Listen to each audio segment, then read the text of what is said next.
सांगू आता संतांचे उपकार मज निरंतर जागविते. मग काय उपकार केलेले असतील? देणारा देऊन भिकारी आणि घेणारा घेऊन भिकारी. काहीतरी दिलं घेतलं तर उपकार होतं का? मग साधू संत काही दिलेले असतील तर त्यांच्याकडे असलेल्या विचाराची श्रीमंती दिलेली आहे. तुमच्यापाशी असलेलं तुम्हाला माहित नसलेलं ज्ञान त्यांनी दिलेलं आहे. माणसामध्ये जाऊन माणसातली माणुसकी शोधण्याचं कार्य कैकाडी महाराज करतात. माणसाच्या गर्दीत गेल्याच्या नंतर माणसं भरपूर दिसत आहेत, पण त्या माणसात माणुसकी शिल्लक राहिलेली नाही. माणूस द्या मज कोणी माणूस द्या म्हणतात, आणि त्या माणसातल्या माणुसकीला जिवंत करण्याचं कार्य कैकाडी महाराज करतात. नाहीतर आज कैकाडी समाज म्हटल्याच्या नंतर विचार केवढा.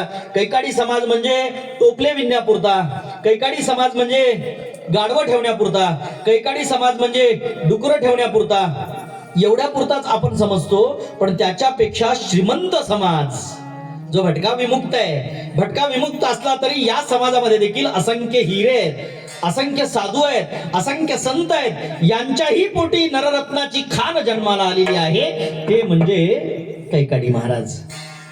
आज विचार केला पाहिजे कुठून काय येतं. कधी कधी चांगल्याच्या पोटी खूप विचित्र जन्माला येतात, कधी कधी मुळाच्या पोटी केरसुनी जन्माला येते, आणि कधी कधी अगदी आपण ज्यांना हीन समजतो, आपण ज्यांना तुच्छ समजतो, आपण ज्यांना हीन समजतो, त्या घरात देखील चिखलामध्ये देखील कमळ उमलतो.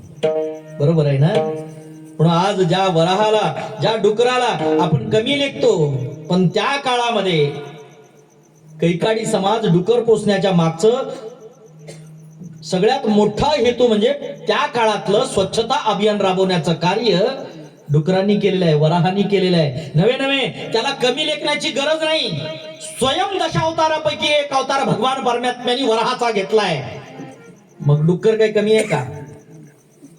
होय, स्वतः देव वराह म्हणून अवतार धारण केलेला आहे, आणि तो देव ज्याचं अवतार धारण केलेला आहे ती त्यांच्या घरची श्रीमंती आहे. आपण गाईला जेवढं पवित्र पवित्र समजतो ना, कैकाडी समाजामध्ये ग्रामीण भागामध्ये पूर्वीच्या काळी ज्याच्याकडे डुकरं नसतील त्याला पोरगी देत नव्हते.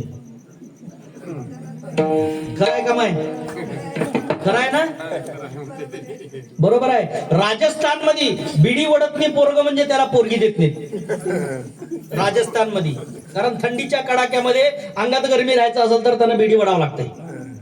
म्हणजे जिथला तिथला भाग, जिथल्या तिथल्या समाजाची एक विशिष्ट रूढी परंपरा आहे, आणि त्या परंपरेपैकी कैकाडी समाजामध्ये ज्यांच्या घरामध्ये डुकरं नसतील त्याला कमी समजायचे, ज्याच्या घरामध्ये गाढवं नसतील त्याला गरीब समजायचे. बरोबर आहे का नाही? आणि त्यांचा मूळ व्यवसाय स्वच्छतेबरोबरच त्या गाढवाच्या लिदीपासून शेतकऱ्याचा मित्र आहे तो. शेतकऱ्यांच्या शेतामध्ये जाणारं गवर कुणाच्या उखंड्यातलं? कैकाड्याच्या उखंड्यातलं गाढवाचं शेणखत आहे का नाही? मग ते सगळं उपयुक्त आहे. एकमेका 18 पगड जाती 12 बलुतेदारांनी मिळून जमवलेला हा समाज. कैकाड्यांनी जर परडी दिलीच नाही तर शेतकरी उधळणार कुठून? कैकाड्यांनी डाल दिलीच नाही तर हा शेतकरी एळवशीला वलघ्या म्हणून त्या टोपलीमध्ये भज्जी रोडगा घेऊन जाणार कशातून? आज बदलत्या कालमान परिस्थितीमध्ये केस काटे पिना घेऊन येणारे लोक आता केसावर देखील प्लास्टिकचे टोपले द्यायला लागले. येवल्यात का माय? येवल्यात ना. मग केसावर कोणती कैकाडीन टोपलं दिली का माय? आज समाज एवढ्या खाली उतरलेला आहे केसावरच.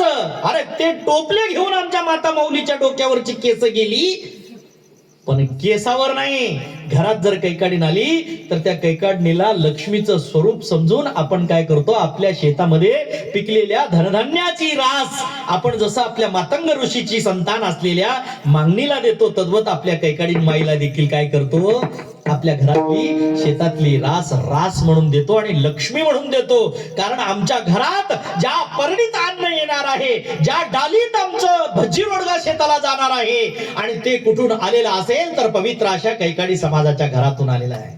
म्हणून आज भरकटलेल्या समाजाला आज एवढंच सांगणं आहे, तुमची जात म्हणजे हलकी नाही, तुम्ही सर्वश्रेष्ठ आहात, तुम्ही शेतकऱ्याचे मित्र आहात, तुम्ही संतांची संतती आहात.